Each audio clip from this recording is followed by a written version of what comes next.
So if you guys are like me, you witnessed the Baltimore Ravens put up one of the biggest choke jobs in the NFL in Week 2, losing to Gardner Minshew and the Las Vegas Raiders 26-23.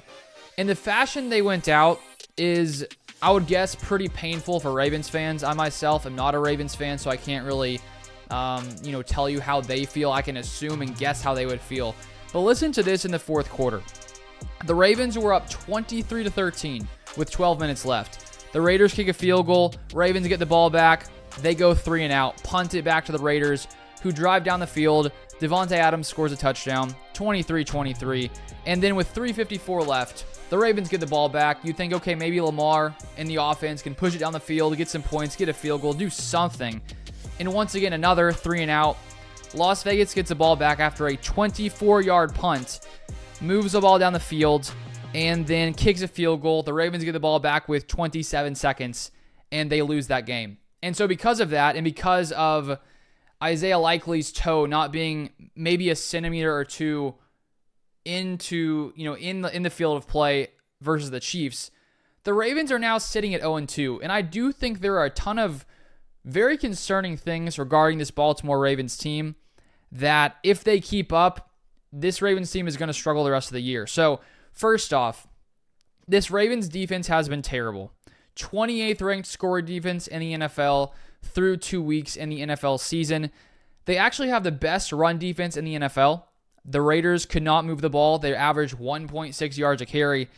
But simultaneously, while having the best run defense in the NFL, the Ravens have allowed the most passing yards in the NFL. So the best run defense, the worst pass defense. And so when you have Gardner Minshew going out there and putting together drive after drive after drive in the fourth quarter, when you're sitting up 10 points to start the quarter, and you have Minshew looking like a top tier elite QB, your secondary has an issue. And Minshew was picking them apart all day. Goes 30 of 38, 276 yards, a touchdown, 1 pick, a 94.7 passer rating. And it was pretty much just Devontae Adams and Brock Bowers both picking apart this Ravens defense and finding big holes in the secondary. And so if you're the Ravens, you're used to your defense really carrying you. Last year the Ravens had the best scoring defense in the entire NFL. And so far through 2 weeks, when your defense is one of the worst in the league, it's going to take, outstanding play from your offense to get it done. And the Ravens have been very close each game, but they are still now sitting at 0-2. So the first biggest problem, this defense has been real bad. Now, if we go over to the offense did fall apart in that fourth quarter versus the Raiders, as I already told you. 2 3 and outs. If they could have moved the ball at all in those drives and maybe just gotten some time off the clock, they could have won that game. And so when you have an elite quarterback like Lamar Jackson, you would hope to see more from the offense.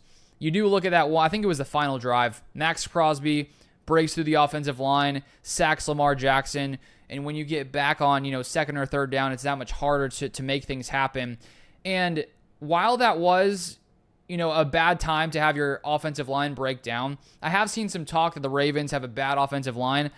I honestly don't think that's the case. If you look at their overall statistics so far, they have the 7th fewest sacks allowed at 3, and they have the 6th lowest pressure percentage allowed at 25.3%. So the Ravens have actually been really good on the offensive line overall. I know there were some bad moments in the fourth quarter, and so of course that's going to be talked about even more. But all in all, this offensive line has been very good. But if we look at the rest of the Ravens' offensive stats through 2 weeks, they have the most yards in the NFL, but they have the 14th most points per game.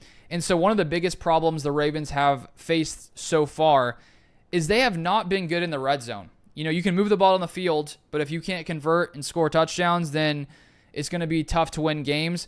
They're currently 18th in red zone scoring percentage at 42.86%. So that is not going to cut it when you have your defense not really doing anything to help you whatsoever.